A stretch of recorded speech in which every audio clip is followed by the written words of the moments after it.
Good morning, colleagues, members of the media.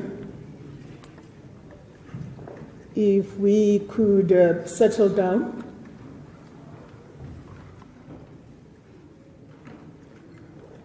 The ANC is going to issue its official statement regarding the outcome of the 2024 general election. I am here joined by the Secretary General, Fikile Mbalula, and the Deputy Secretary General, Mbalula Mukonyane, and we will reflect and express the view of the African National Congress. I know that you've been waiting for us to issue an official statement. We have and are doing that this morning. Over to you, SG.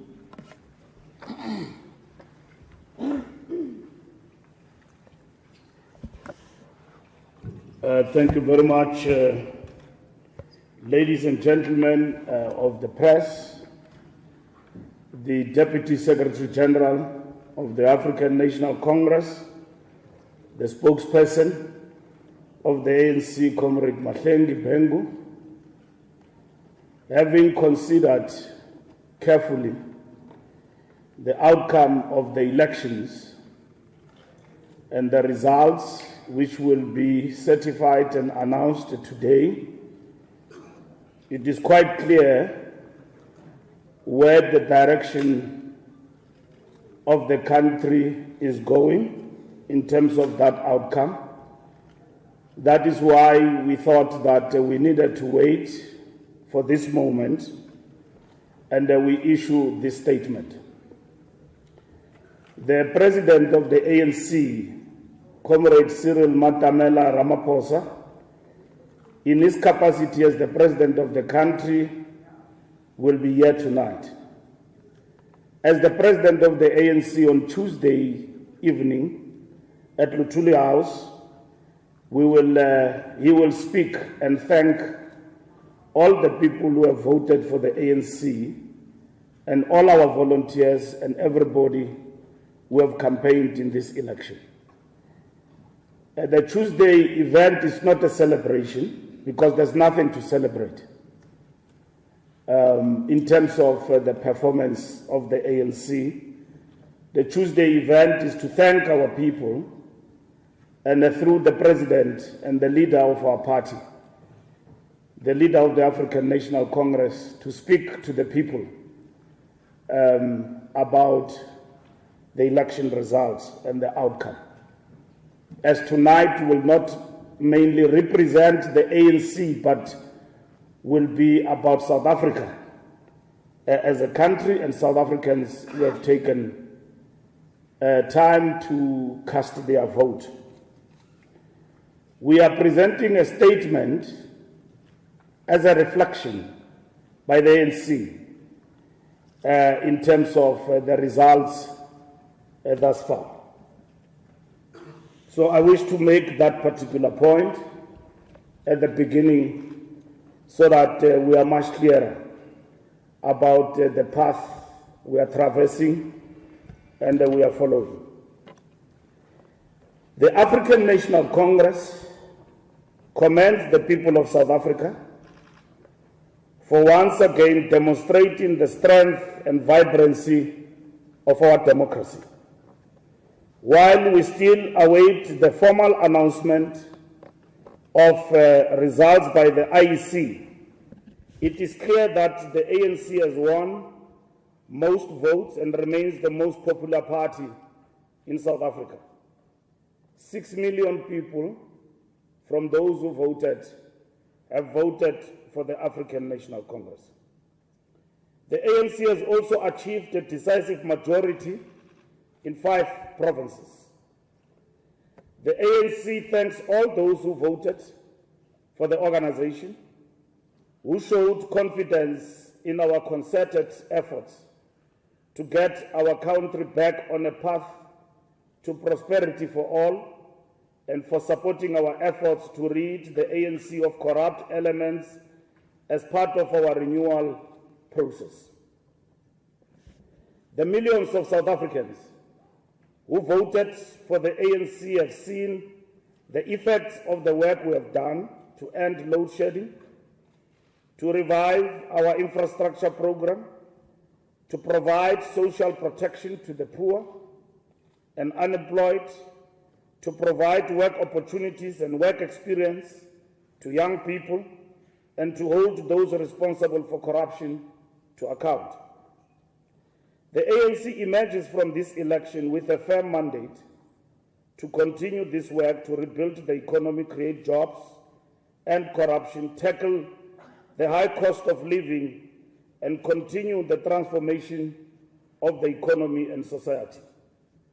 While the ANC has won the most votes in this election, the results show a significant decline in the ANC support from previous elections.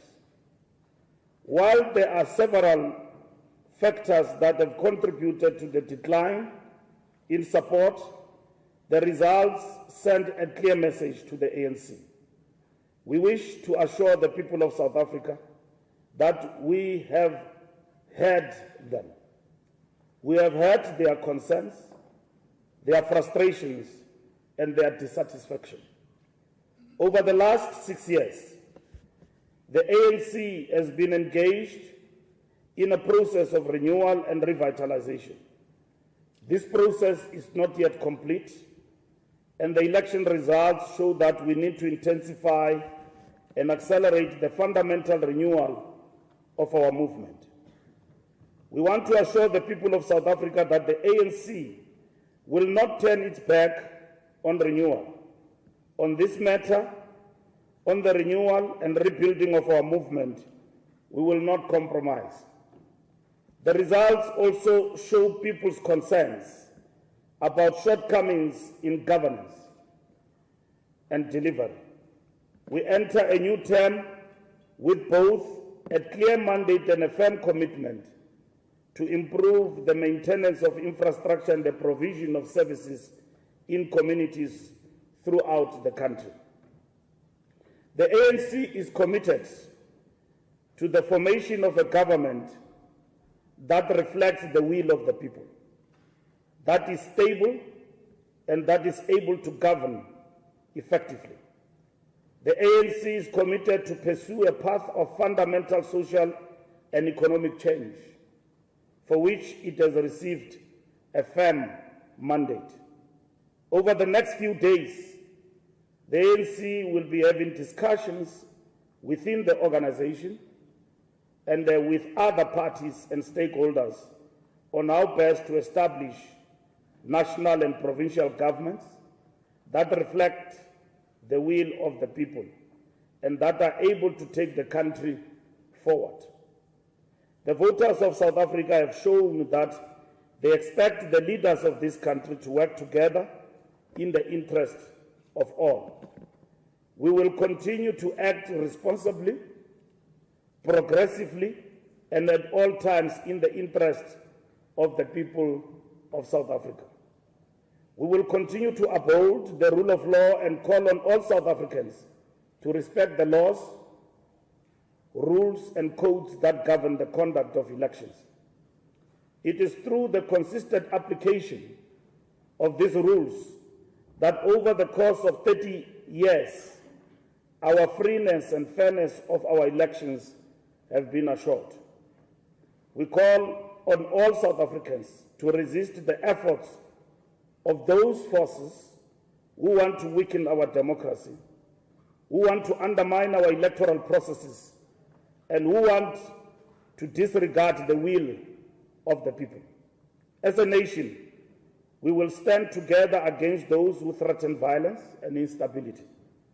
The people of South Africa, as they have shown in the past, will not tolerate any threats to our democracy. The people of South Africa have made their wishes known in free and fair elections, and we must all respect them. The ANC once again extends its appreciation to all voters, and many of whom waited in queues for several hours, even late into the night. We want to also congratulate political parties who have won the hearts and minds of the electorate, and it is the people's choice. that reflects the outcome and the percentages that they have received. The ANC thanks the Independent Electoral Commission, its staff and election workers for their contribution to successful election days. We also thank all party agents, observers from the continent and abroad, police and defense force personnel, and members of the media. As we have done since the formation of our movement, more than 112 years, the African National Congress will put the interests and the well-being of South Africans first. Let's do more together. Thank you very much.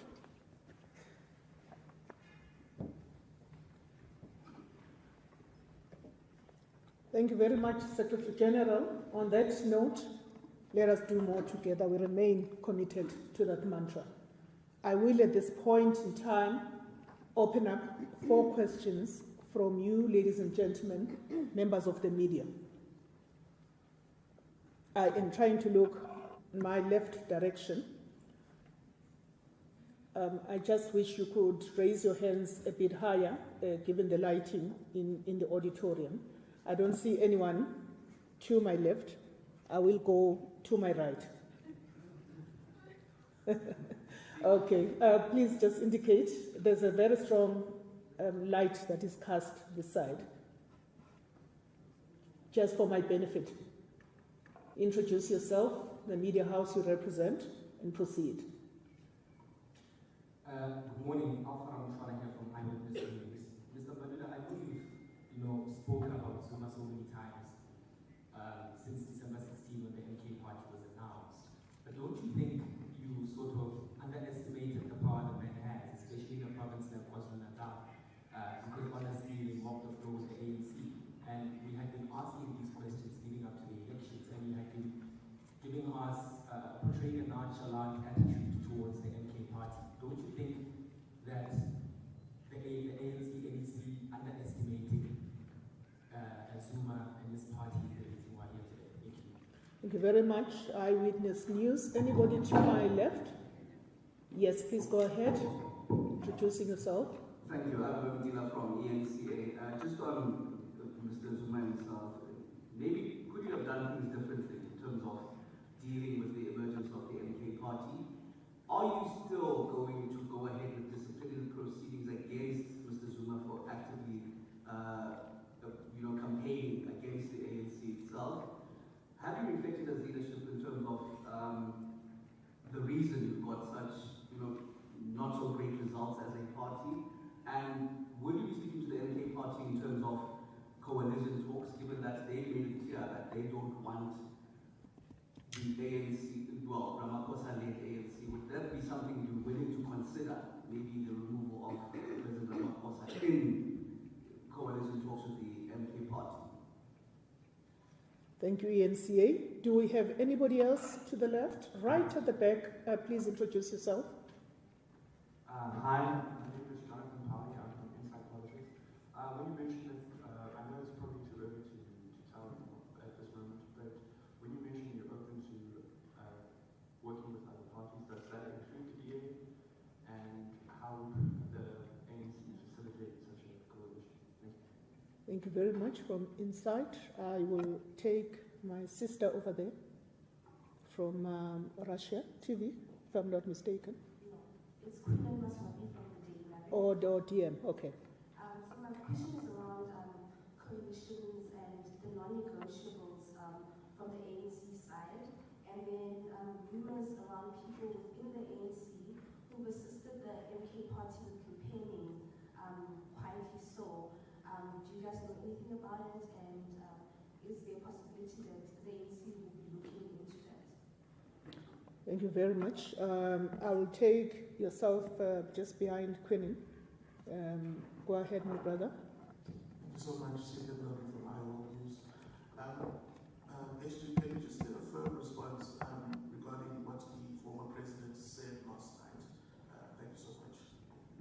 If you could just reiterate what he did say, because he said a lot of things for the benefit of the SG.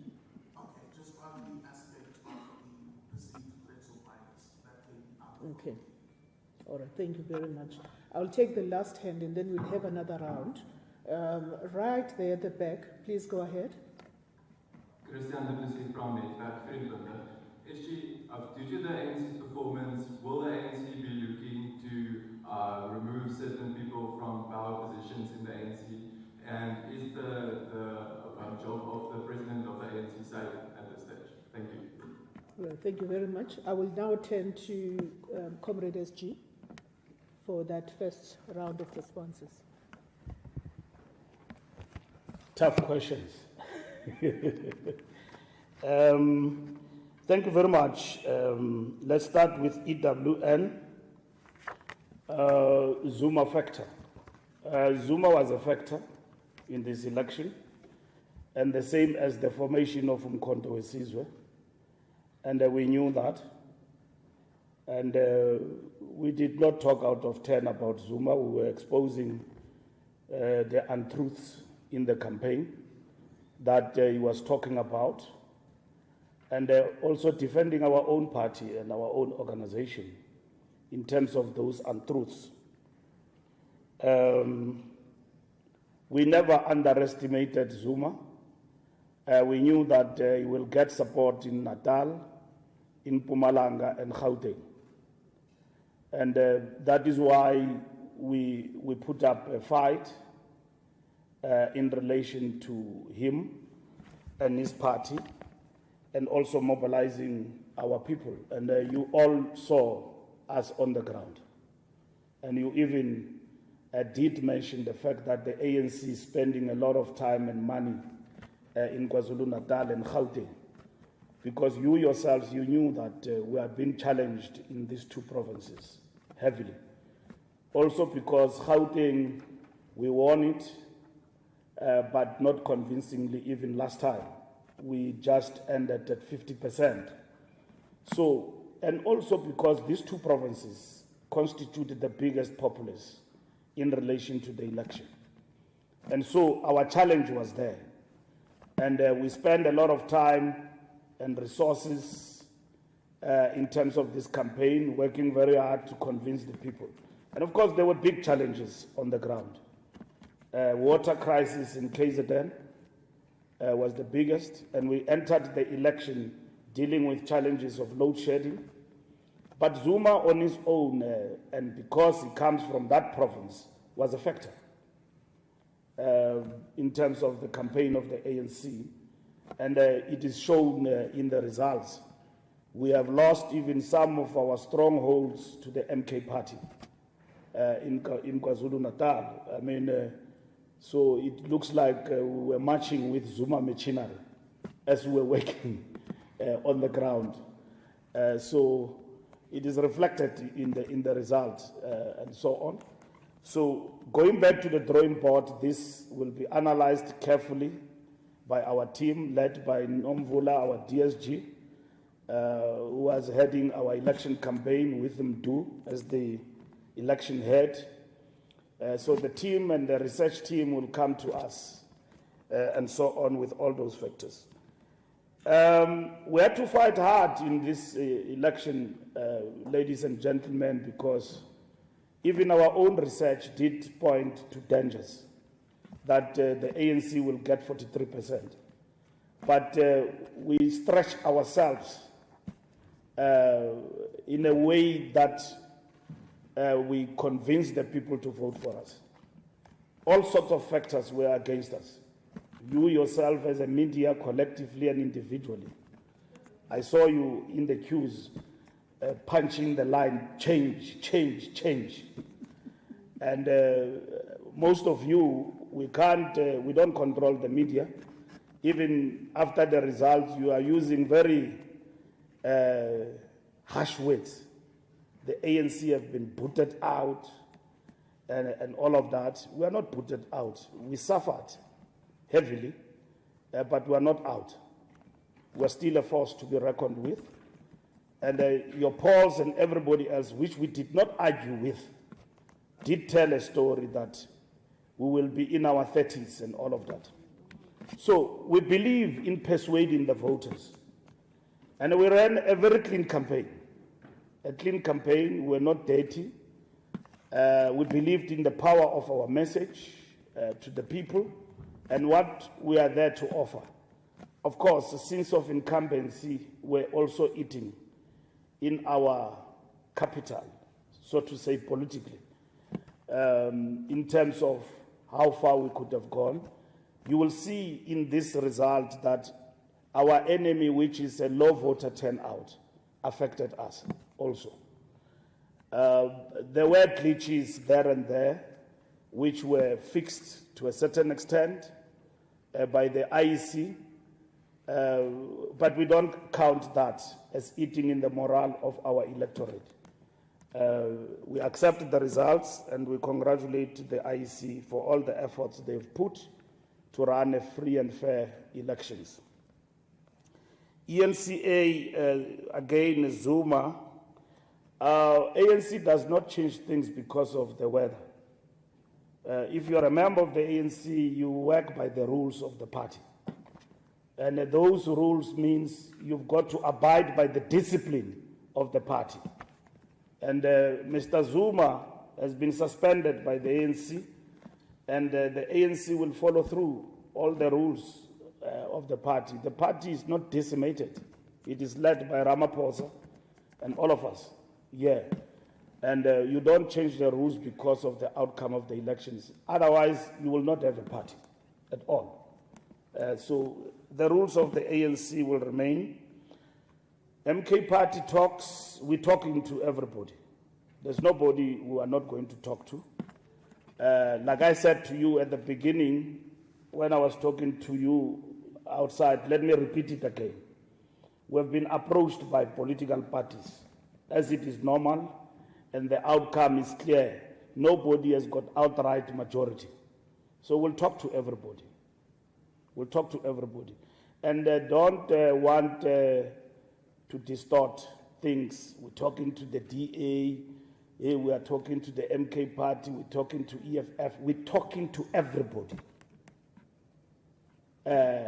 Because the election did not give us outright majority. Those who don't want to talk, we can't force them. We're looking at our scenarios, we're looking at the options before us. We're having a National Executive Committee meeting on Tuesday, which will report on these talks about talks. Otherwise, there will be no talks if we reached outright majority. Yeah. I cannot stand here and tell you that I've got a mandate to tell you that we will not talk to everybody. I've got a mandate from the leadership of the ANC as of yesterday that we must engage with political parties who are engaging with us. And political parties have approached us. And we will be talking to them. We've got a team led by the Secretary General that will be talking to everybody in the talks about talks. And we'll report about those talks tomorrow to the officials, we'll report to the NWC, we'll report it on Tuesday to the NEC. And the NEC will then take a decision informed by its own analysis that it would have received on these matters, what needs to be done. So that's where we are. Talks about talks are in full swing. We are engaged and we are open to engagement. Up until this far, except like in the last election, Mashaba was walking here like a king. And then he said, I don't know where he is in the scoreboard, but I saw him, he wanted a recount. Elections will humble you. It's like a game of golf. Mashaba declared here that he will not want to talk to the ANC. You have talked to political parties yourselves, and you have engaged with them. We are here today. None of them have said they don't want to talk to the ANC. None. None of, even ourselves, we are not saying we will not talk to anybody. We've got our own principles that we have long adopted in terms of coalitions. And we said that a coalition is a consequence. When you don't have a majority, you deal with that. There are many options on the table. including a rerun, including going back to the benches, including working with others, those who want to work with you to constitute government. We need stability in this country. And like I said in the statement of the ANC, we will put the interest of the people of South Africa first. The coalitions have not worked for us in this country. It has brought instability and all of that. But it is the will of the people. It is the will of the people, and that is what we must accept. It is not an outcome. We ourselves cannot abandon the ship because we've got 6 million people who are still standing and believing in the African National Congress. If we had 1 or 2 million, it will be political obliteration, decimation. You can mention the names. We are not decimated. We are blown but not out. We're still standing. And we will come back. Now, you don't analyze a match by the results, wonderful results of Orlando Pirates yesterday. By Orlando Pirates yesterday, which have really, really worked on me positively as a supporter. So nobody won in this election, only Orlando Pirates won yesterday. Ramaphosa is the president of the ANC, and if you come to us with those demands, forget. If you come to us with a demand that Ramaphosa must step down as a president, that is not going to happen. We've got no such mandate. We are not going to engage with political parties on the basis that we don't want to talk to so and so and so. We're not going to do that because we don't run political parties. You ask me about MK Party. We've got many reservations about that party, but we will talk to them. If they want to work with us, we will map out how we want to do, but no political party will dictate terms like that to us as the ANC. We will not. That is a no-go area to everyone. It's a no-go area. It's a no-go area. You come to us with that demand, forget. And I've heard some of you murmuring even in the bathrooms. Ramaphosa, when ANC loses power, is going to resign. Why did he stand as a president? You stand in an organization in bad and good times. These are bad times. When we signed to stand, people have asked us a question, Mbalula and others, are you going to step down? When we agreed in Nazareth to the branches of the ANC that we stood, it meant even for occasions like this. And we are leadership. Our leadership is tested. You don't run away.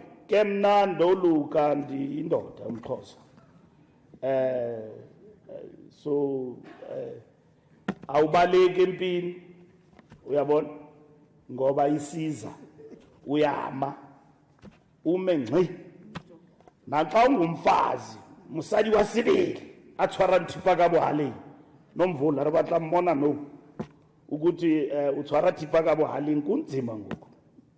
So we are men and women who have been given a responsibility in our party to lead, and will lead our party and will give an account in the General Council, will give an account even to the National Conference about this moment. And we will equally give answers as a leadership about what went wrong and how do we get out of this quagmire. We knew that we were in trouble. It's not like we didn't know. We fought very hard. Our structures, the president leading from the front, we throw ourselves into it. We didn't sleep because we knew that we are in danger. But this danger can be corrected, and it will be corrected by the current leadership. Inside politics, working with other parties, it will be informed by negotiations and discussions. It will be informed. We are open as the ANC. Like I told you that there is an option to work with a party, there is options, they are there. Even the last option of working from the benches, it is there as an opposition. the ANC will not weigh up, will engage with each, but informed by the discussions we've got with other parties, because we did not win a majority. And that is a fact. If we won a majority, it will be easy. We will move with speed to constitute governments where we have won and appoint premiers in the next coming week. By Thursday, we'll come back to you and announce our premiers, as agreed by the National Executive Committee. We will be done with that task. We've got to prepare to go to the National Assembly, talk with other parties and all of that. That work has begun as of yesterday. As I'm speaking to you now, we're talking to parties. We're engaging with them. The officials met yesterday already. We will meet tomorrow on Monday, officials and the NWC. On Tuesday, there will be an NEC meeting. And on Tuesday in the evening, we will thank our volunteers and supporters who have supported the ANC in this campaign. And the president of the ANC will speak then. Again, walking on the footsteps of being empowered by the NEC, but equally by this statement we are putting across as an organization. So we are ready to work with everybody, but we've got perspective, we've got principles. But you recognize that in these elections, like in a coalition, you don't work necessarily on the basis of ideology. Sometimes you work on the basis of interests, and at the same time for the stability of the country and everything else. So we must not be preempted through faceless reports, false, fake news. Mbalula is meeting with Rupert and Oppenheimer. I mean, what nonsense is that? Never met with them. And then Oppenheimer is about, if Oppenheimer loved the ANC, he would have given us money, he gave it to Rise Mzansi.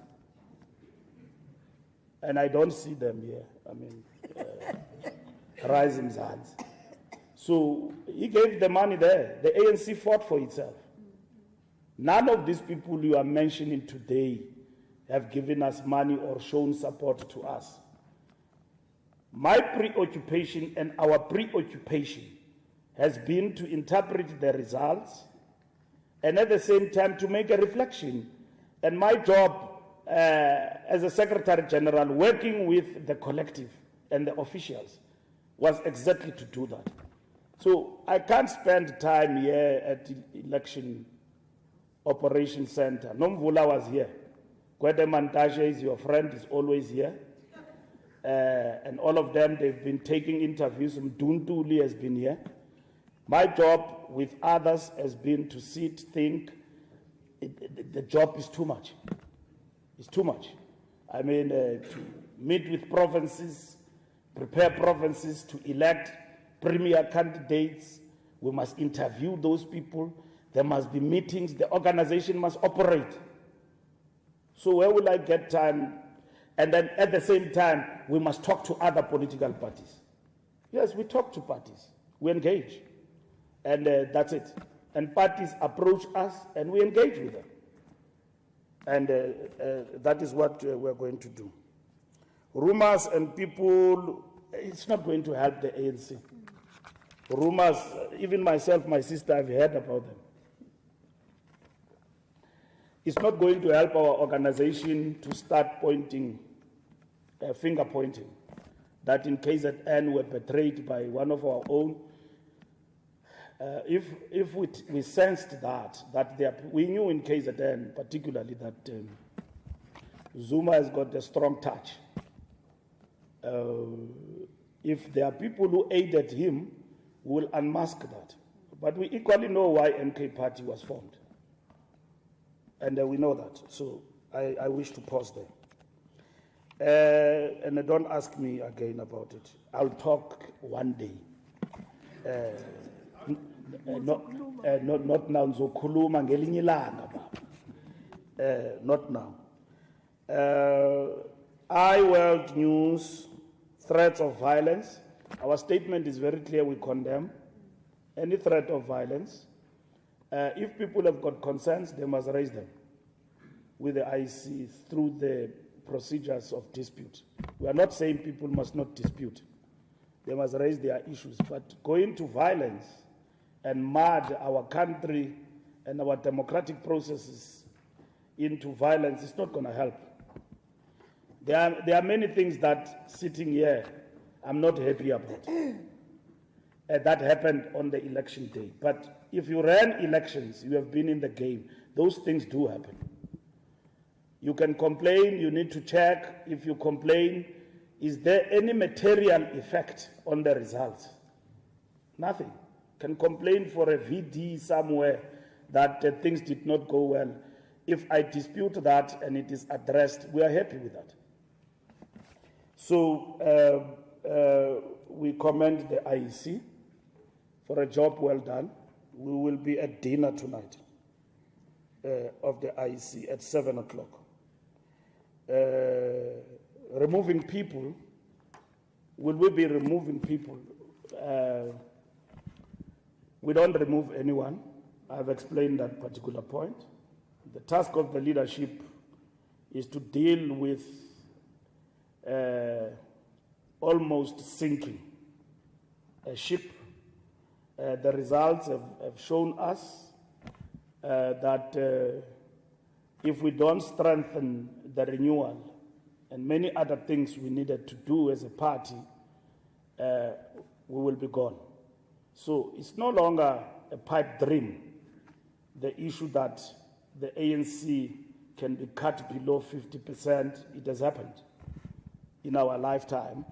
So we need to correct ourselves, the path we have started, the things we have been warned about by society, by the elders, and everyone else.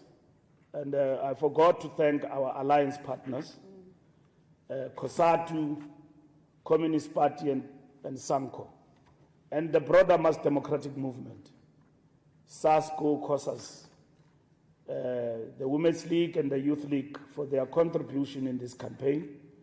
It was tough, but they did come to the party. So we ran a very smart campaign, even if I have to say it myself. We did the things that campaigners do to woo the votes. We strengthened our voter contact like nobody's business. The leadership leading from the front. We ran a very short campaign, 3 months. And we thought that would have made an impact, would have been heard. The people did hear, only 6 million turned out to agree with us. So we're not going to remove anyone. Anyone who wants to do that, including the ANC, there are procedures to do so. I've seen other people. We will never allow looking at ourselves. That's normally what happens. You leave the elections, the concerns of the people, the immediate task the party is focused on is leadership. Who becomes the next leader? That thing is not going to give ANC any better result. You spend the next 5 years fighting for a single leader in the organization. Our job is to start doing things right, as we have done, in preparation for the next election, and not rock up in the doorstep of the people on the election day. Elections are not won like that. So we must continue with the good work that we're doing and getting in touch with the people, and that is what is important for us going forward. Thank you very much.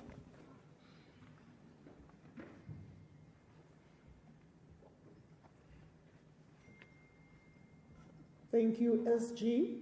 May I now turn to the right? I have 2 hands on the front table. There's that spotlight, so I'm going to ask that we continue with the practice of introducing ourselves.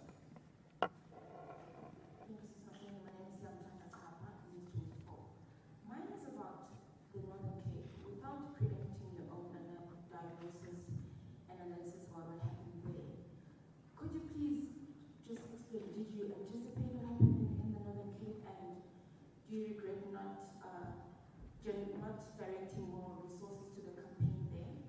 Was that a shock to you? And also, during the campaign, the ANC has downplayed what the polls were saying. Going forward, are you going to change how you approach the polls? And also, please just comment on Gauteng, if at all. Thank you. Thank you, Semtanda. My sister next to you, please proceed. Thank you. Erin Bates here from the Showcard Lounge. SG, just to go back to your talks about talks, to use your own words, you said that you have your principles that you've long adopted when forming coalitions, and that ideology is not necessarily a deal breaker. But how important is constitutionality and even institutions of a constitutional democracy such as the IEC when you look to your discussions with potential coalition partners? Here I'm thinking about former ANC leader, now MK leader, Jacob Zuma's remarks yesterday, threatening, in fact, the IEC and its work which you've actually praised today. So how important is the Constitution and its values when you look at potential partners? And then, in terms of your discussions on a coalition, which really is the nub now, who is going to lead this country when most voters have shown their displeasure with the ANC? People in the EFF, for example, or MK, are seen as people who left the ANC because of displeasure with the party. So they're gone, but potential talks with them as partners now may be dividing your very party within.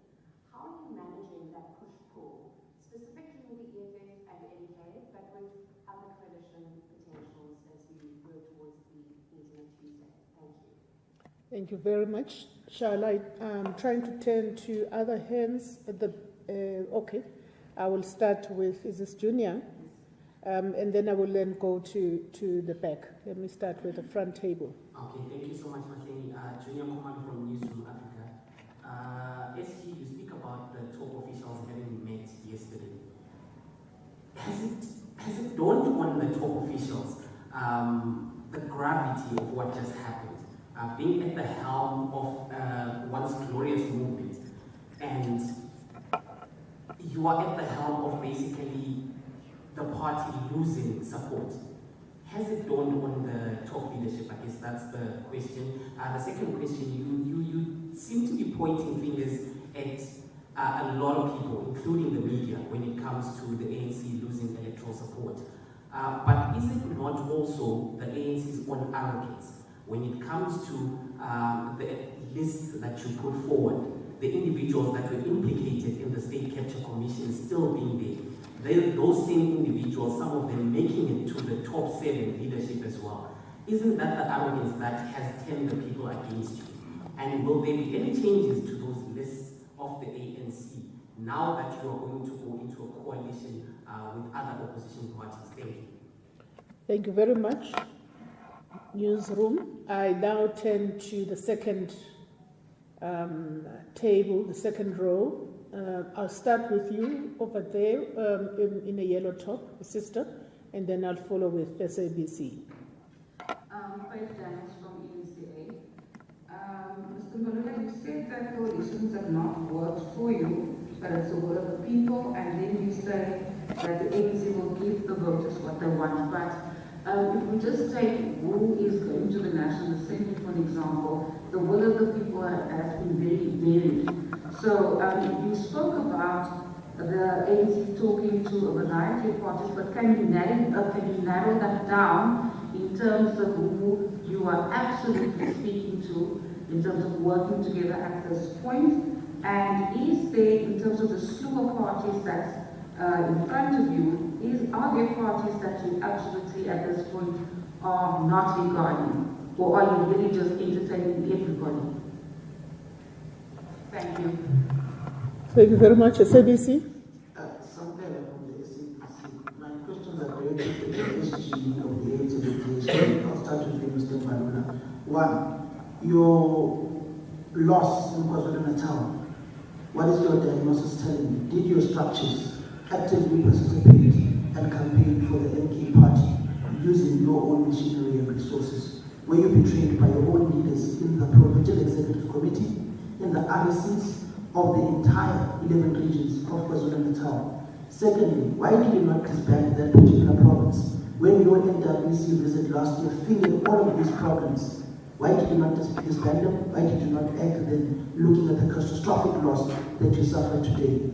Thirdly, who is negotiating with Tony Leon of the Democratic Alliance on these particular coalitions that you have? To Nomvula Konyana, your own members and leaders have said, if you go into a coalition with the Democratic Alliance, it would lead to the second most catastrophic ideological split in the ANC since the PAC.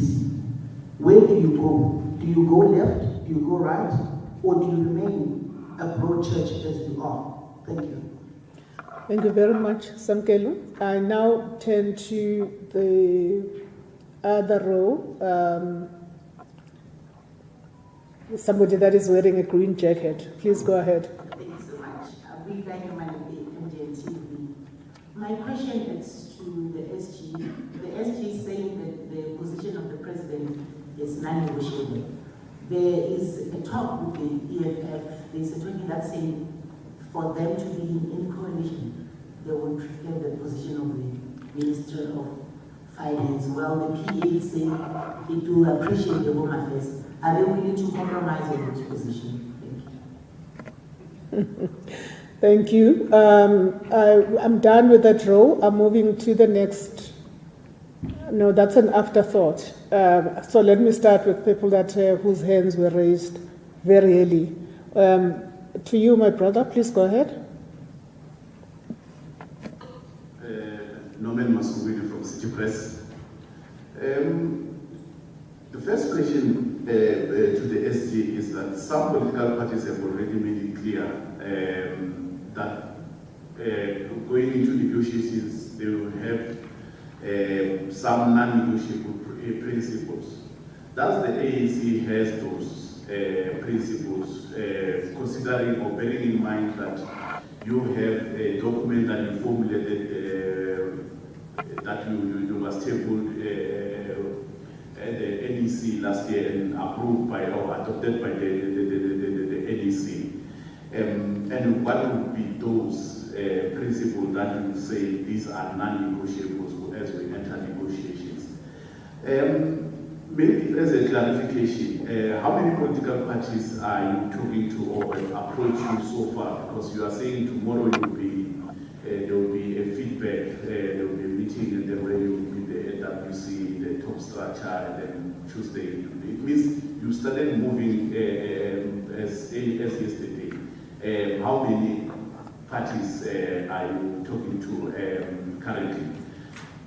Maybe the last question that I have is with regard to the former leaders. We know that some have already, like the former President Thabo Mbeki, who in the past have already spoken out about the former President Jacob Zuma and all those things. In one of the talks, I think if my memory serves me well, it was during the funeral of former DSG Jesse Duarte, where he said the ANC the ANC structures was full of characters, it had weak membership in terms of quality. How well or how much involved are you going to use the former leaders, seeing that they came out during the elections, the election campaign? How are you going to use them now going forward? Okay, I think the mic wanted you to finish. Thank you, Norman. May I proceed to the next media house? Oh, you want to answer first? There's quite a number. Okay, so we'll have a third round for a change. There was a question directed to the DSG. May I invite the DSG to react, and then the SG will take the rest of the questions that have been posed to you. DSG?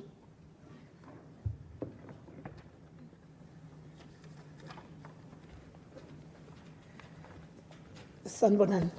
The issue about where to from here, we will engage everybody who seeks to contribute towards the stability of our country, the respect for the Constitution, and most importantly, the tolerance of diversity of the South African nation. That is what we would actually consider. Any other thing that is political about leadership, every organization has got its own internal processes, and therefore the determination by others as to who must constitute the team of the African National Congress going into the National Assembly, as well as in the provinces and in government. Due processes of the ANC must be given a space, including the issues about the lists and stuff. There may be other people that are in other parties' lists that we may also not be comfortable with. And I think it is too early for us to then conclude as to exactly how we respond on the issues. We still maintain that our manifesto was sound, and that it is that basis that we must use to continue doing the work that we started with the campaign, and it must be an organizational program. The last issue I want to comment on, Comrade Mahlengi, with your permission, just to remind everybody that we had 27 million registered voters, 16 million voted. The ANC got 6 of the 16 million. In 2021 local government elections, only 5 million voters voted for the ANC. Post that, we now are in 2024, we have 16 million of the 27 casting their votes. Remember, there's been an increase on the registered voters. But in totality, the IEC said it's 16 million and the ANC got 6, which is a growth from the last local government elections, because some amongst you had also said, were those elections, national elections, the ANC would have lost. So the renewal is on course, and I do believe that, as the SG has said, we need to be given an opportunity to deal with these matters. Thank you very much.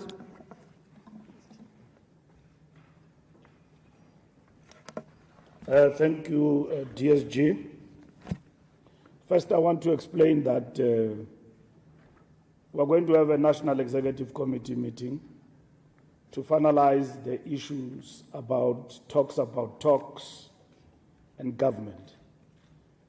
The ANC is going to have a National Executive Committee where we're going to go to conduct a deep analysis about the outcome of the election. Our statement that we have read guide us in relation to the outcome and what we seek to do. The outcome is directing us towards shared power with others, and that's what we are processing right now.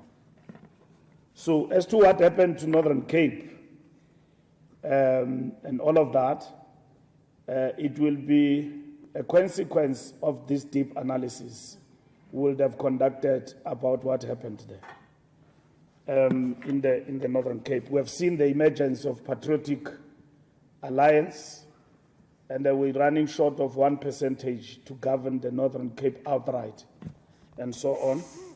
So we're going to make an analysis about what happened there. Our comrades in Northern Cape did well, and they worked very hard. You will know that in the Northern Cape is not the first time we are going this direction. In the past, we were here, small population and all of that, which we have had challenges at some point that brought us below 50%.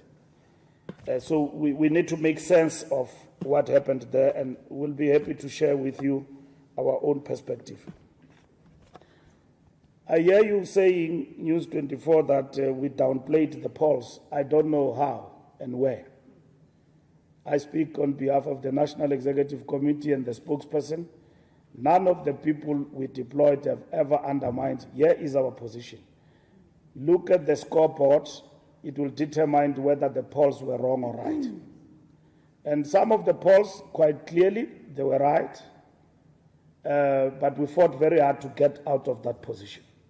We said we don't respond to polls because some of them are ideologically defined, in a sense that they are leading a charge on behalf of others.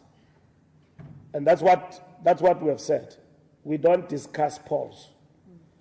And to an extent that some of them were right, we see it now on the board, that they were indeed correct, that we will drop below 50%.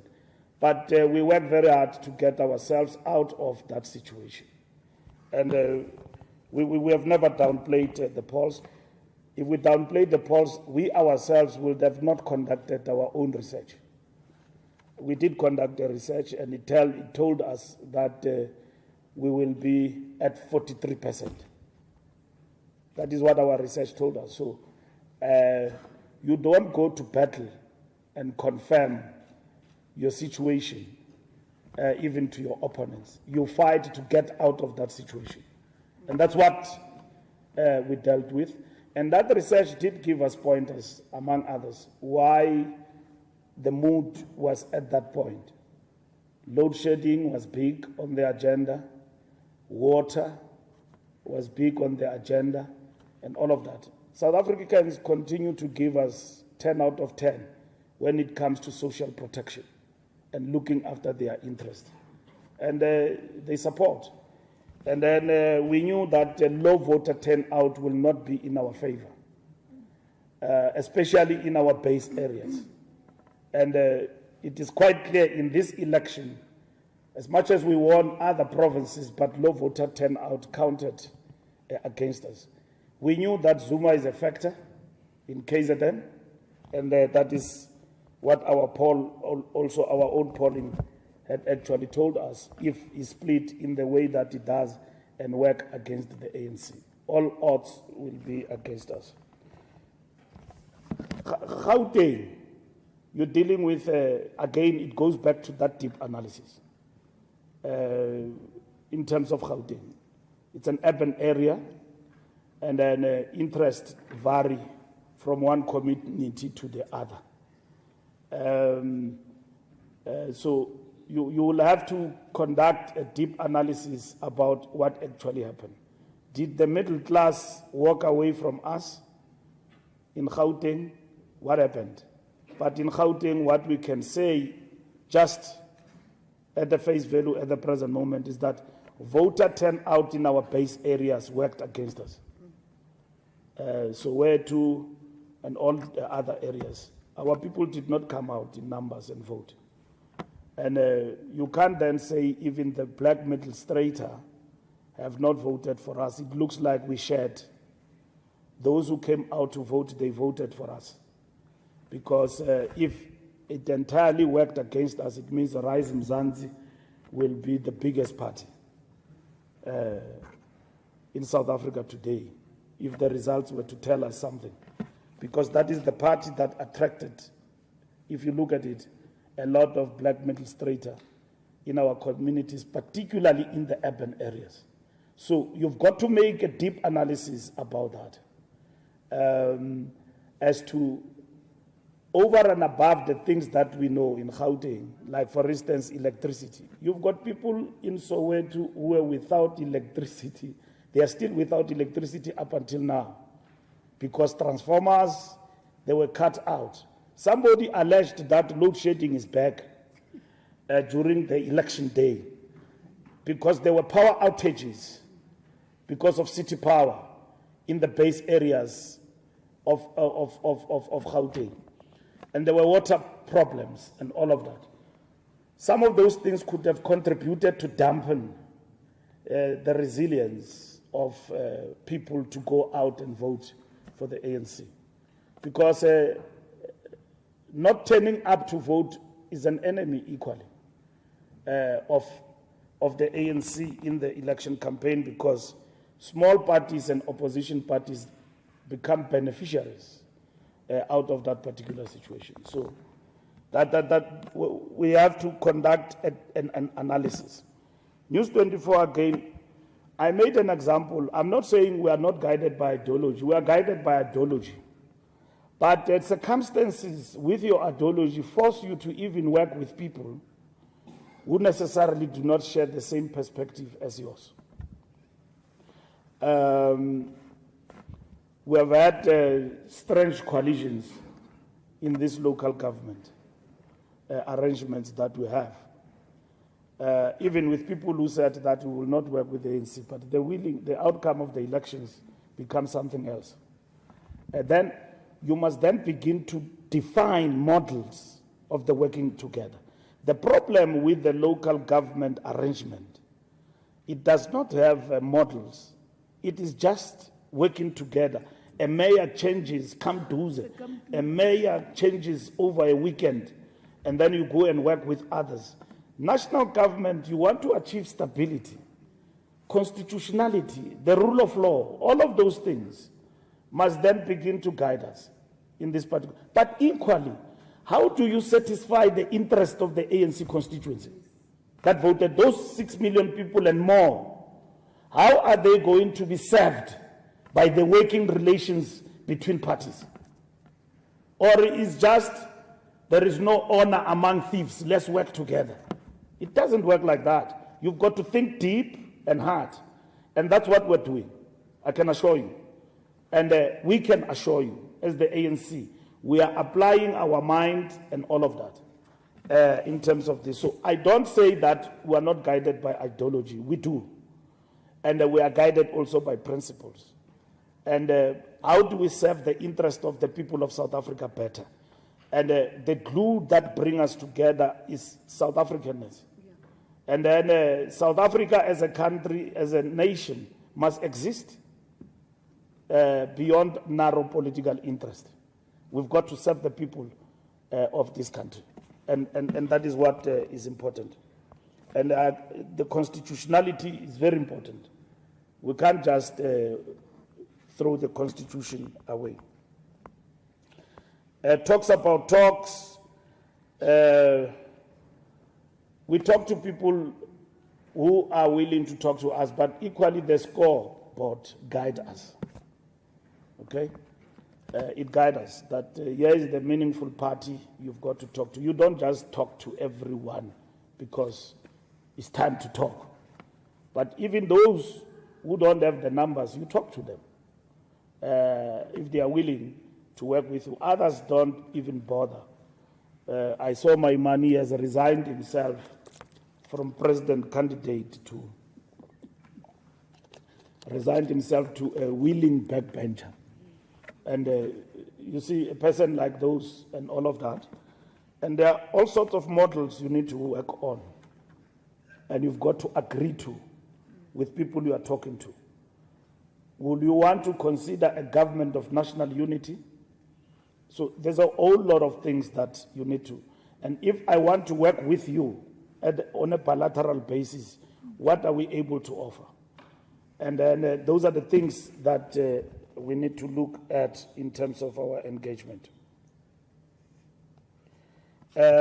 Pointing fingers will not help the ANC because those fingers are many. They are many, they are more than 10. They are quite abnormal. There is no victor in losing. But we are all victors when we win. Everyone wants to claim victory. The blame game will kick in. Certain things, so and so did not do this.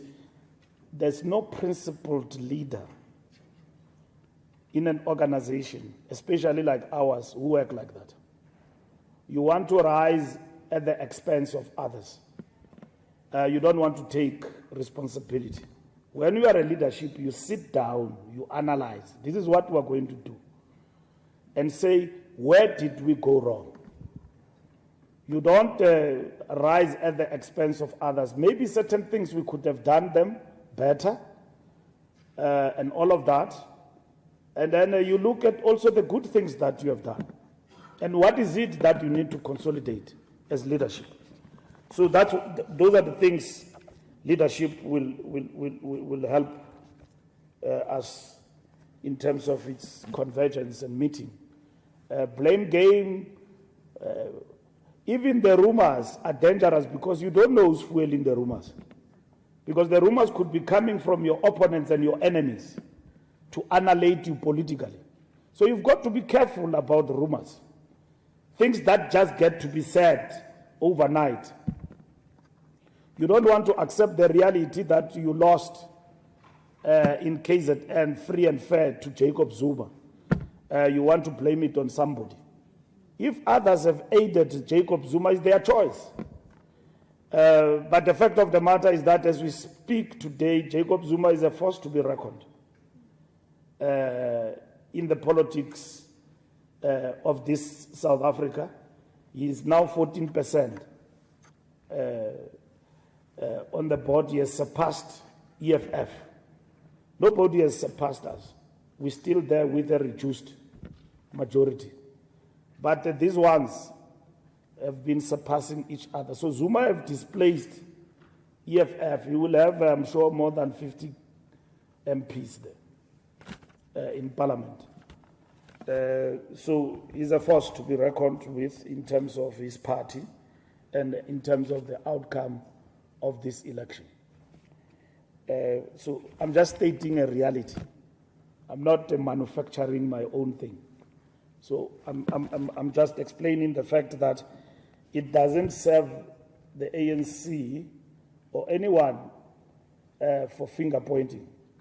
That is the fact. Junior,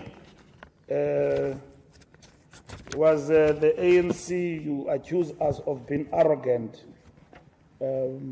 We have not been. And it's a very interesting assertion that you are making, that we came across as arrogant. I don't think so. We humbled ourselves to the people, and we seek to do things differently and engage the people. Because if you are arrogant, you don't talk to the people. You take it as given that the people will support you. I've given you a detailed account what we have done in this election to fight the demon of low voter turnout of our people walking away from the ANC. We knocked on their doors. We asked them because we saw the danger. And we have done everything. Whether we have done everything to the point where we say we exhausted everything, in the book, we will look into that when we meet and when we get a report.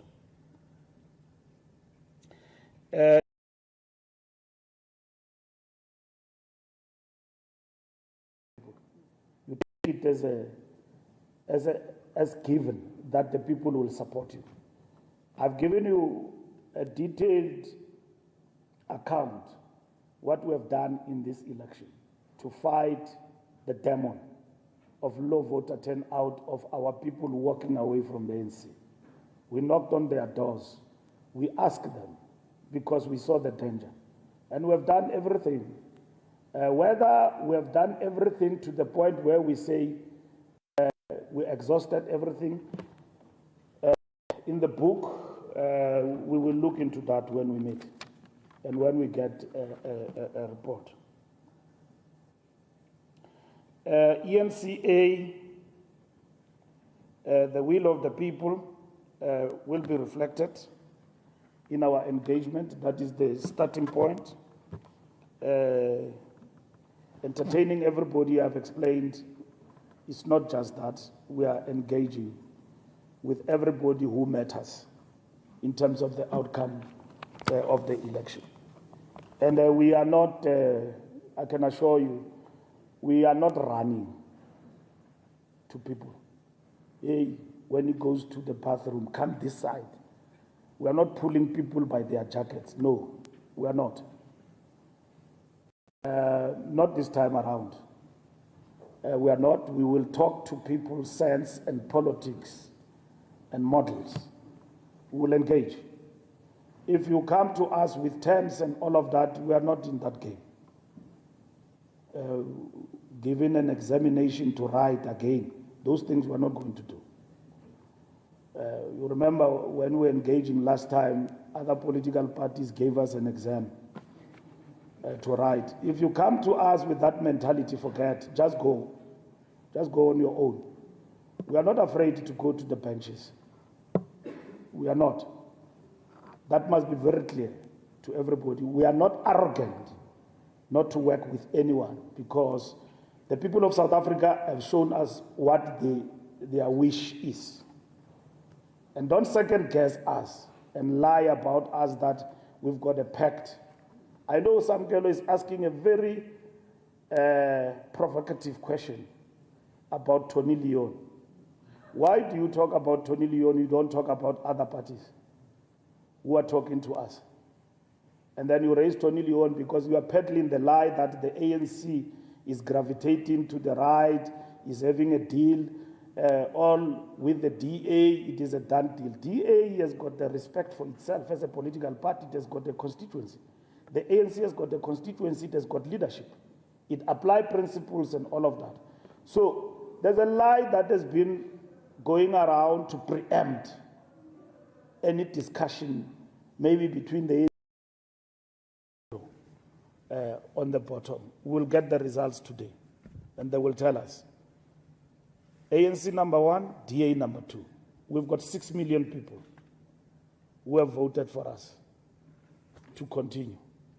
We've got to respect them. We can't just throw the towel. We've got to respect those people, respect South Africans who still want the ANC to continue to be in power and lead. And how we're going to deal with that is going to be in the detail of principles and how we're going to safeguard ourselves. And not only for ourselves, but for South Africa. For South Africa's stability and moving forward. So, the long and short of it, I'm saying we will not be bullied. And if we go to the benches, you will see the biggest opposition ever. You have never seen in this country, ever, in the National Assembly. And we are not arrogant as though we have won power when we have not won power. We have not won power. Talk to Inkatha Freedom Party, yes, we will. And everyone else. NFP, we will. If Musa Maimani, I don't know how many they are, Musi Maimani, or whoever want to talk, we will engage with everybody. So that's what I'm saying. Samkele, did structures betray us? That is a very problematic question. We don't just come out of the election and blame structures. We have worked very hard for our victory. We need to analyze that phenomenon of KZN and the MK party. You see, when you look at the MK party, they collected some votes in Gauteng, and then they collected a big chunk in Mpumalanga, and then they lost everywhere in the country. So you've got to analyze that phenomenon as to how has it manifested itself. It goes back to that deep analysis we're going to conduct. Now, you are not going to conduct an analysis by starting to blame your structures and then start to see enemies all over. We knew Zuma will get support, but not this much. To be honest with you, we knew he will get support, but not this much. Our biggest worry based on the last election, and as we do work in KZN, was Inkatha Freedom Party. And also the posture the Royal House has taken in this election. And by so saying, because it was moving away from us and all sorts of factors, and getting into politics of aiding the IFP in this election. So we are not in the blame game to say that, we cannot be blamed. We are stating the facts. As we got into this election, everyone wanted us down, and including the media. And you did your part, but we can't blame you. But you did. I mean, the notion of change began to take a different dimension in the queues and everywhere else. So it happened, and so we stood our ground and we fought very hard and we lost. Did we commit mistakes? Yes, we did. We did commit mistakes in governance and everywhere else. We need to analyze those mistakes. What are those? We don't do them. And then we need to analyze the bleeding that has been brought by JZ forming a party. If Zuma, let's say, he didn't form MK party, he supported the ANC, we wouldn't be here talking about so and so. We would have crossed maybe to 8 million, even in a low voter turnout, cushioned by KZN and parts of Gauteng. And faced with a low voter turnout, we would have crossed. So it did eat into our base, and that is how difficult this election was, you know, and the EFF and so on. So not everyone got what they wanted, but we got a beating, most, to be below 50%. Now, democracy normalizes. You navigate through these processes. We have only seen this in advanced democracies in Europe, people navigating through coalitions. So we're in the era of coalitions. It started in local government. We are now at national government. So we need to study all the models of coalitions, how they've worked for stability of countries and all of that, even ourselves, without compromising the constituencies that we serve. So there are different models that we look at. And even political parties, I'm certain wherever they are not stooges of the ANC. They are applying their mind. Now that the election results are out, what is their thinking? Not rebel arousing, not rebel rousers and threatening other political parties. Think now about the country, its direction, and what we need to do. So we hope in the discussions that we have, we'll have sensible, progressive to a certain extent, and some maybe backward, and others coming with demands. But we want a discussion of what we are thinking about going forward. Samkelo says disband KZN. We have not taken that decision. Listen to the question properly. Why didn't we disband? The question is, why did you not act as per what you found in your NWC visit last year, when you found a lot of problems in the region, when you found that your structures were weak and there were recommendations in place to take action against the structure? No. My interpretation is not what you said. It's my interpretation. When I start by saying disband KZN, at the final end and analysis of what you are saying, my interpretation is that disband. Disband now, or why didn't you disband before?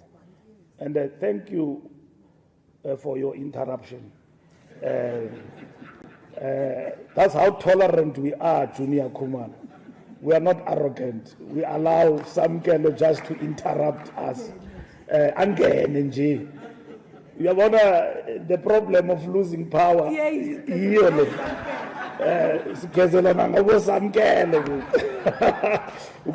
are not in power, you see. You can no longer be what you want to be.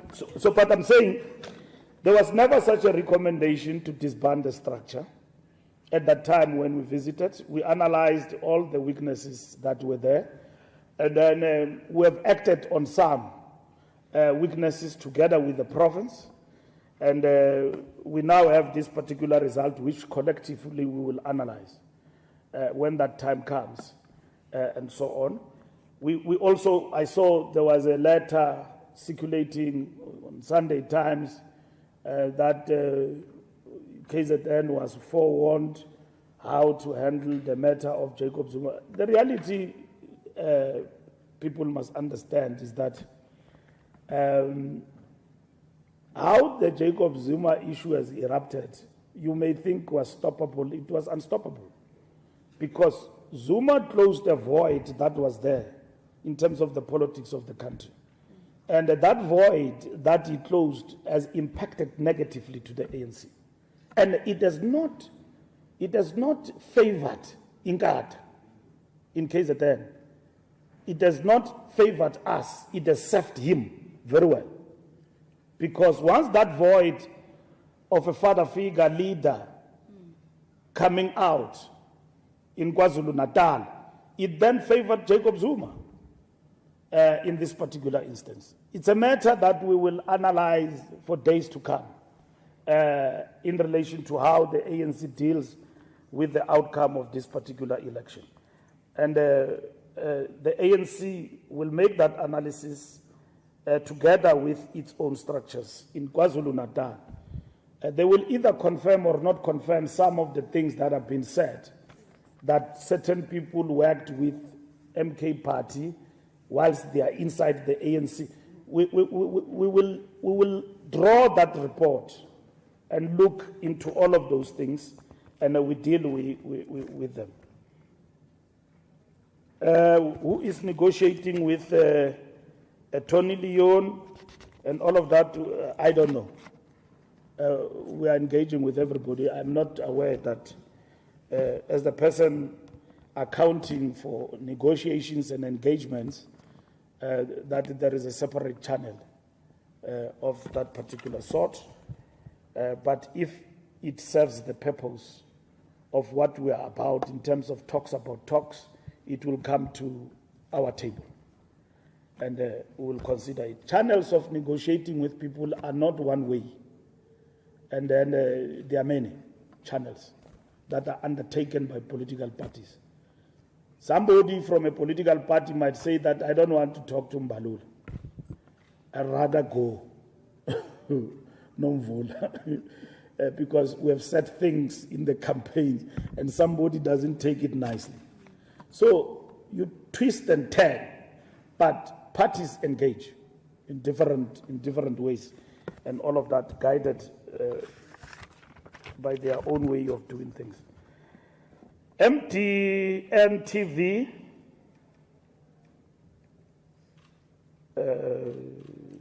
parties, what they actually prefer in relation to positions. You have heard people saying we want finance, we want.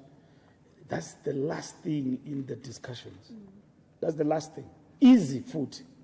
Ukwabelana, ubengelana. No, that's easy. You can take home affairs, you can take transport, you can take economy, you can do that. That's easy. The discussions are about what do we want to achieve out of this country, given the outcome of the election. So we believe that when we engage with political parties, the posture will not be the one of exchanging. That is the last thing that is easy to achieve in the discussions when it comes to positions. Norman, City Press, does ANC have non-negotiables? We've got a perspective that is guiding us, which we have shared with you about how we engage with coalitions and what are our intentions. And then we will answer that question when we come back, after we have concluded our discussions with political parties, but also after we have reported to the National Executive Committee. So this is not the last press conference on this matter. So the next one that is going to come, it will outline the perspective, agreements, if there is any, talks that have not taken off, have not produced any result. We will give you that feedback. Give us that space. Tuesday we have an NEC meeting. after the NEC meeting, we'll again convene you and give you a feedback of the National Executive Committee in terms of what the NEC itself will have benefited from the work that the officials are doing in the National Working Committee. So we'll give you that feedback after the NEC, the direction we are basically taking. How many parties we are talking to? We are talking with everybody who's significant. And anyone who has not achieved a bigger result but is interested to work with us. So there are many people who have approached us who are here.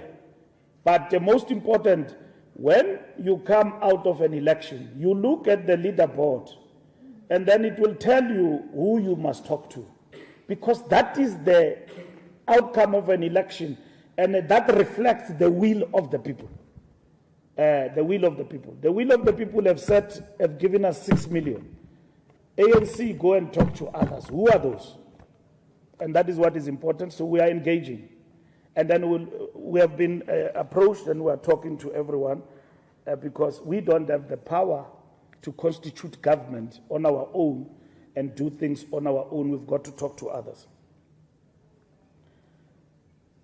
How are we going to... Former leaders are not used. Former leaders are not used.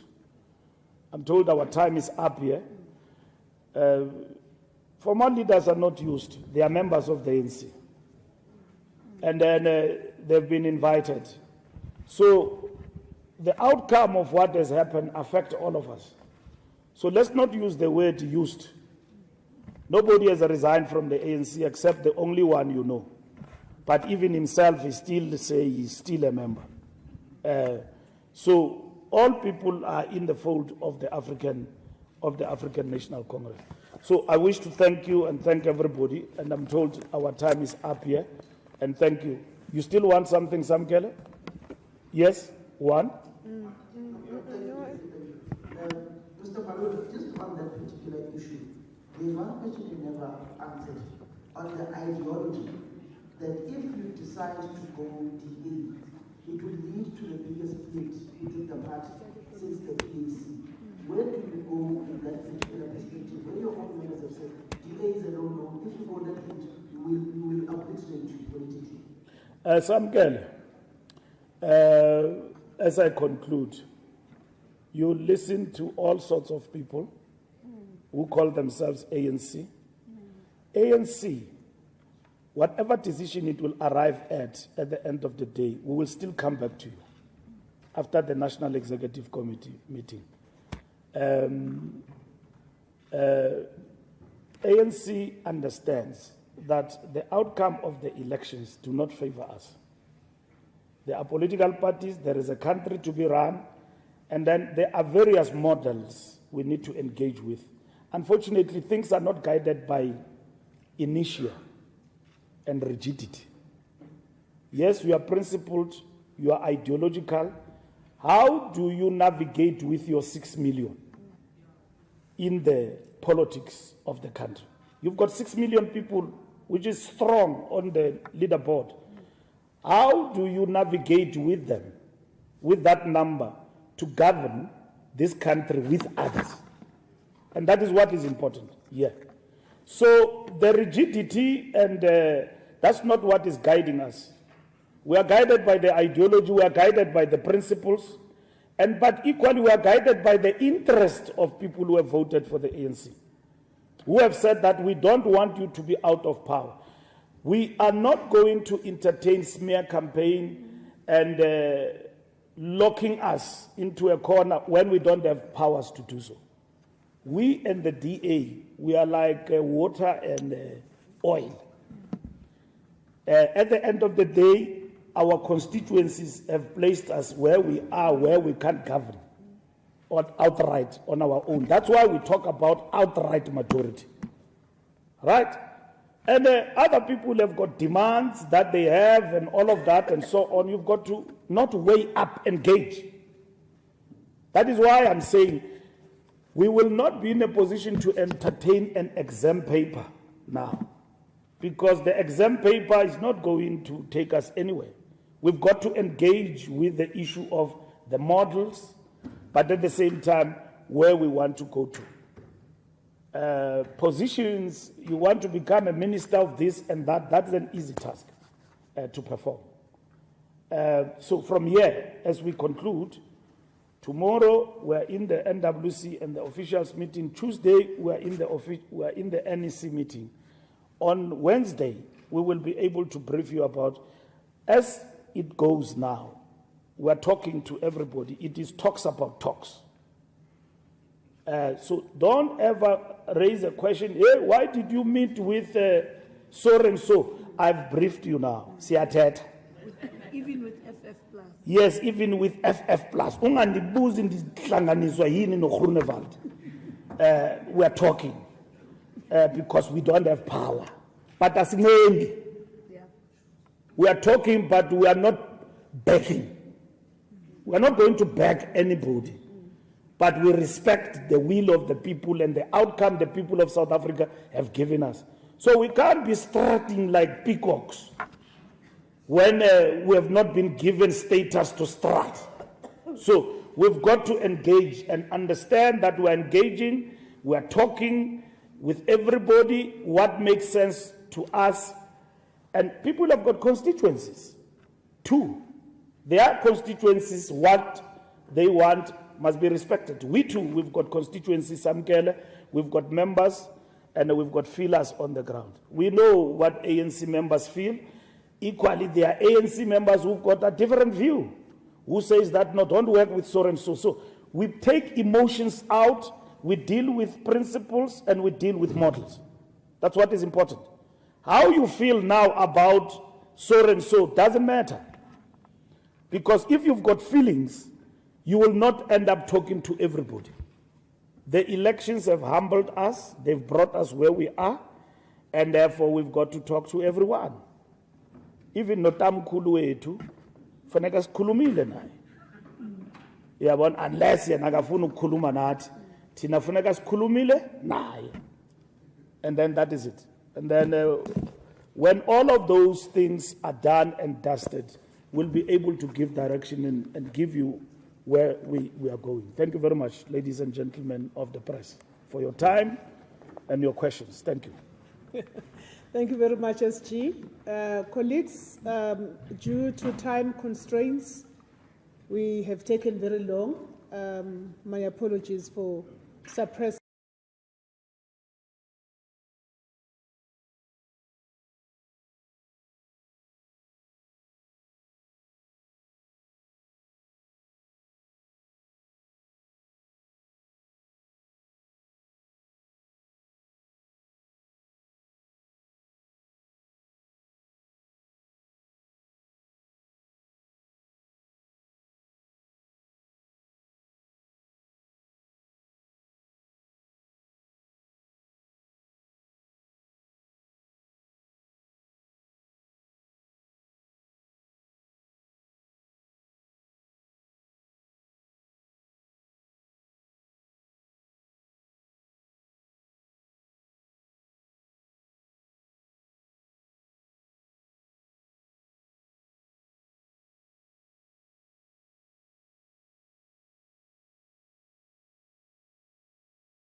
work by the rules of the party.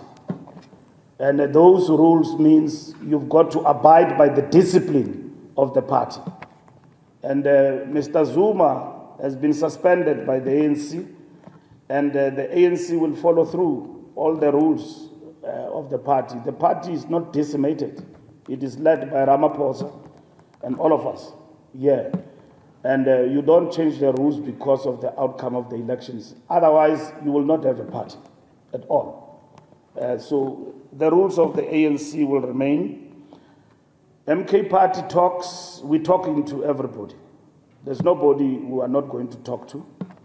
Like I said to you at the beginning, when I was talking to you outside, let me repeat it again.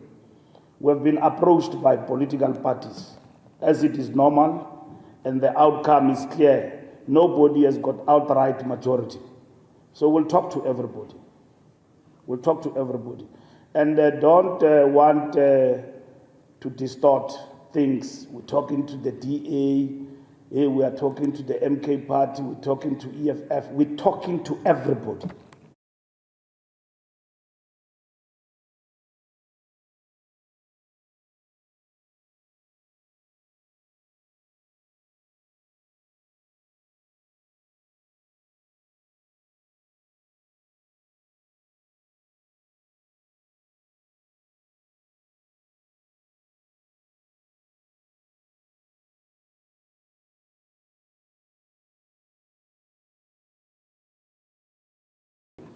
And the same as the formation of Umkhonto weSizwe. And we knew that. And we did not talk out of turn about Zuma. We were exposing the untruths in the campaign that he was talking about, and also defending our own party and our own organization in terms of those untruths. We never underestimated Zuma. We knew that he will get support in Natal, in Mpumalanga and Gauteng. And that is why we put up a fight in relation to him and his party, and also mobilizing our people. And you all saw us on the ground. And you even did mention the fact that the ANC is spending a lot of time and money in KwaZulu-Natal and Gauteng, because you yourselves, you knew that we had been challenged in these two provinces heavily. Also because Gauteng, we won it, but not convincingly even last time. We just ended at 50%. So, and also because these two provinces constituted the biggest populace in relation to the election. And so our challenge was there. And we spent a lot of time and resources in terms of this campaign, working very hard to convince the people. And of course, there were big challenges on the ground.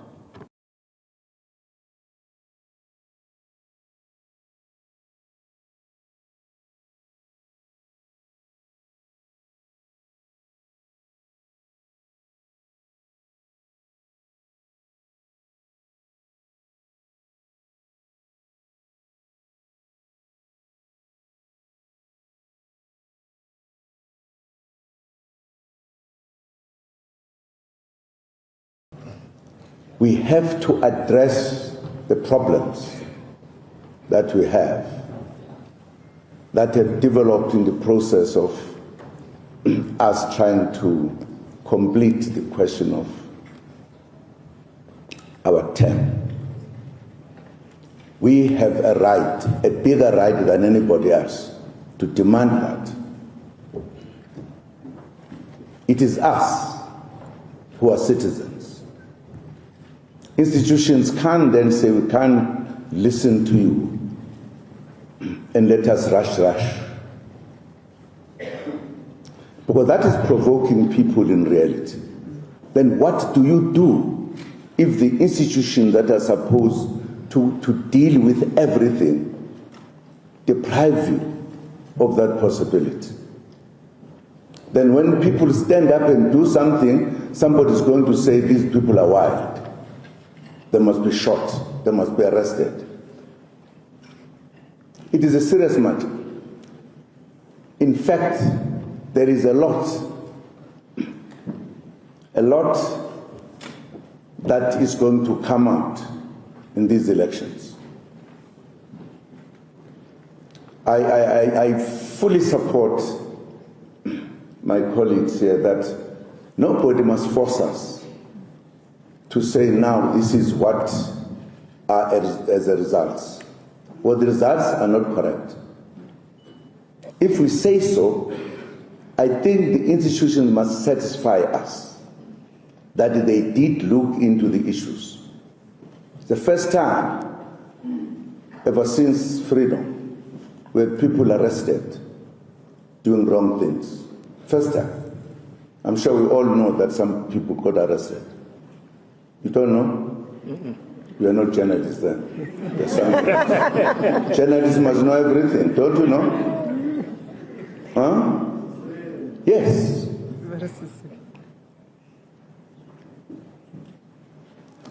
We are going to need the time. Nobody must declare tomorrow. Yes. No. If that happens, people will be provoking us. Yeah. Because we know what we are talking about. Yes. We are not guessing. Yeah. We know. And why should they rush to count?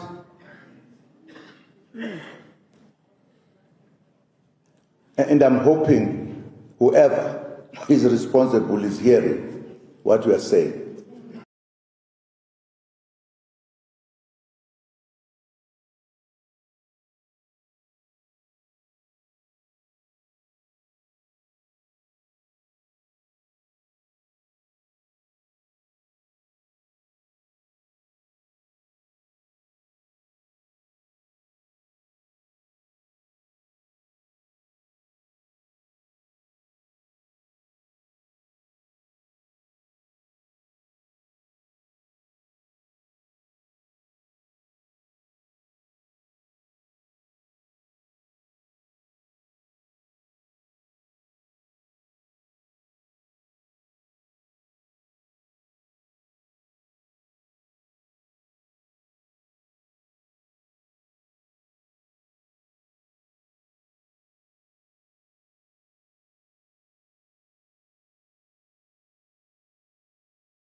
Ramaphosa is the president of the ANC, and if you come to us with those demands, forget.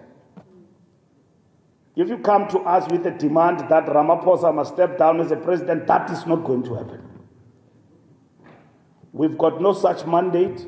We are not going to engage with political parties on the basis that we don't want to talk to so and so and so. We're not going to do that because we don't run political parties. You asked me about MK party. We've got many reservations about that party, but we will talk to them. If they want to work with us, we will map out how we want to do, but no political party will dictate terms like that to us as the ANC. We will not. That is a no-go area to everyone. It's a no-go area. It's a no-go area. You come to us with that demand, forget. And I've heard some of you murmuring even in the bathrooms. Ramaphosa, when ANC loses power, is going to resign. Why did he stand as a president? You stand in an organization in bad and good times. These are bad times. When we signed to stand, people have asked us a question, Mbalula and others, are you going to step down? When we agreed in Nazareth to the branches of the ANC that we stood, it meant even for occasions like this.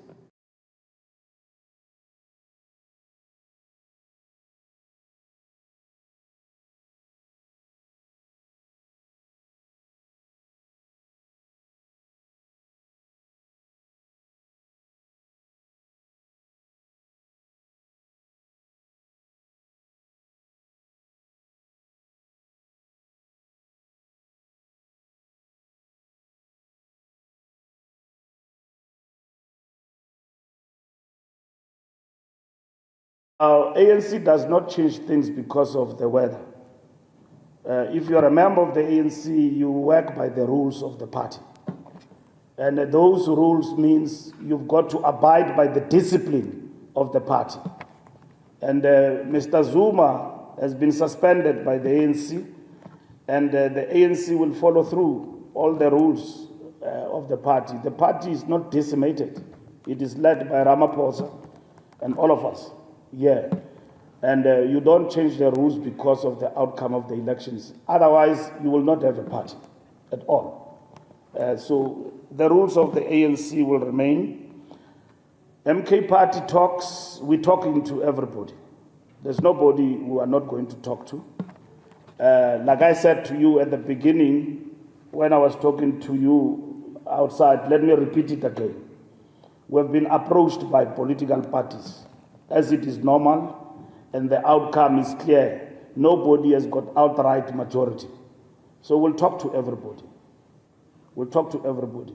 And don't want to distort things. We're talking to the DA, we are talking to the MK party, we're talking to EFF, we're talking to everybody.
And I'm hoping whoever is responsible is hearing what we are saying. Don't start trouble when there is no trouble.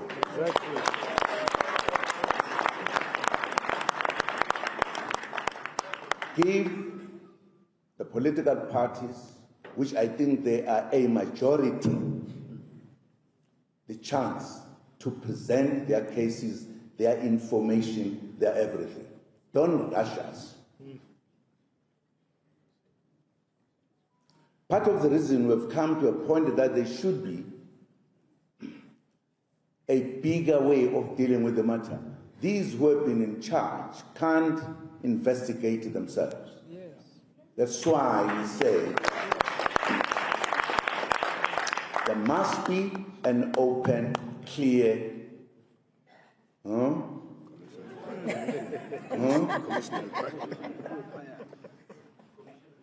investigation done by the, what did you say? Commission of Inquiry. Commission of Inquiry. It is us. Our parties are not having what they voted for. For an example, there's something they call, I don't know what it is called. Some say it's the machines crashed. There are no machines that crashed. Yeah. The machines were being done things as wrong. We know, we are going to present that. We are going to present that. Nobody must rush us. Yes. And if they were doing anything for us, for our country, then they must listen to us. No rush.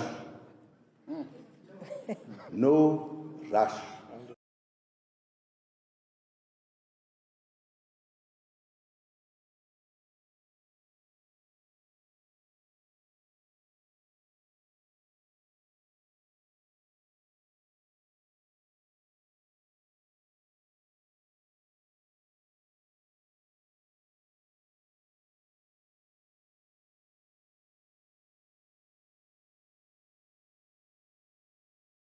It is a serious matter. In fact, there is a lot a lot that is going to come out in these elections. I fully support my colleagues here that nobody must force us to say now this is what are as a result. Well, the results are not correct. If we say so, I think the institution must satisfy us that they did look into the issues. The first time ever since freedom where people arrested doing wrong things. First time. I'm sure we all know that some people got arrested. You don't know? You are not journalists then. Journalists must know everything, don't you know? Huh? Yes.